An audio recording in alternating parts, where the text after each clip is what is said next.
प्यारे बच्चों, तो बताइए मेरे हाथ में क्या है? ग्लोब। आप सभी इसके बारे में जानते हैं? Yes sir. ये पृथ्वी का प्रतिरूप है। क्या है ये? पृथ्वी का प्रतिरूप। देखिएगा, इसकी ऊपरी सतह पर हम सभी रहते हैं, जिसमें देश, द्वीप, महाद्वीप और समुद्र, महासागर, ये सब प्रदर्शित हो रहा है इस ग्लोब पर। देख रहे हैं? अच्छा, हमारी पृथ्वी को अनोखा ग्रह क्यों कहा जाता है? हमें पता है कोई? क्योंकि सौर मंडल के ग्रहों में केवल पृथ्वी पर ही जीवन संभव है। यहीं पर ही विभिन्न प्रकार की वनस्पतियां और जीव जंतु पाए जाते हैं। यहाँ पर ही वायुमंडल पाया जाता है। वायुमंडल क्या होता है? जिसमें विभिन्न प्रकार की गैसें होती हैं। कुछ जो हमारी जीवनदायिनी गैस है, ऑक्सीजन भी इसी वायुमंडल का हिस्सा है।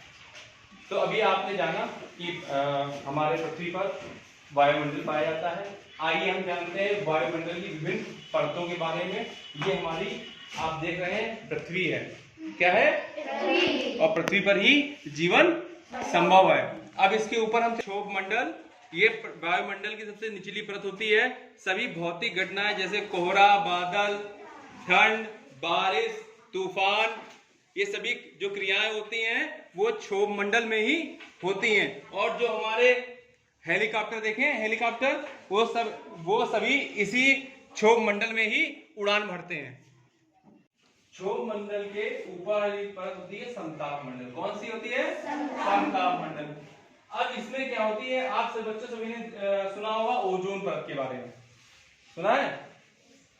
हाँ, ओजोन परत क्या करती है? जो सूर्य से आने वाली हानिकारक किरणें होती हैं परावैंगनी, उनको अवशोषित कर लेती है और परावर्तित कर देती है।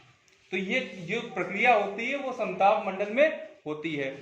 और इसी समताप मंडल में आपके जो वायुयान होते हैं, एरोप्लेन होते हैं और जेट जो होते हैं, जेट विमान होते हैं, वो इसी समताप मंडल में ही उड़ान भरते हैं। आपकी समताप मंडल के ऊपर वाली जो परत है उसको बोलते हैं मध्य मंडल। क्या बोलते हैं?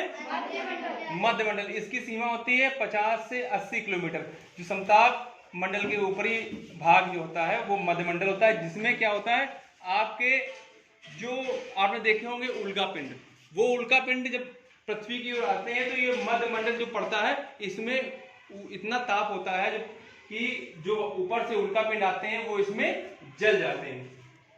इसके बाद आपकी परत आती है आयन मंडल की। कौन सी परत आती है? आयन मंडल। इसकी सीमा होती है 80 से 700 किलोमीटर। यह परत सौर विकिरण और उपस्थित रसायनों के संपर्क के कारण होती है। पृथ्वी से प्रसारित जो रेडियो तरंगे हैं, आप देख रहे हैं सैटेलाइट को, तो रेडियो तरंगे इस परत द्वारा ही पृथ्वी में परावर्तित होती है। यहीं पर सैटेलाइट होती है, तो ये क्या करती है, जो पृथ्वी से आपके तरंगे आती हैं वो इस सैटेलाइट से परावर्तित होकर वापस पृथ्वी की ओर जाती हैं। ठीक है। सबसे ऊपर ऊपरी परत को बोलते हैं वायुमंडल।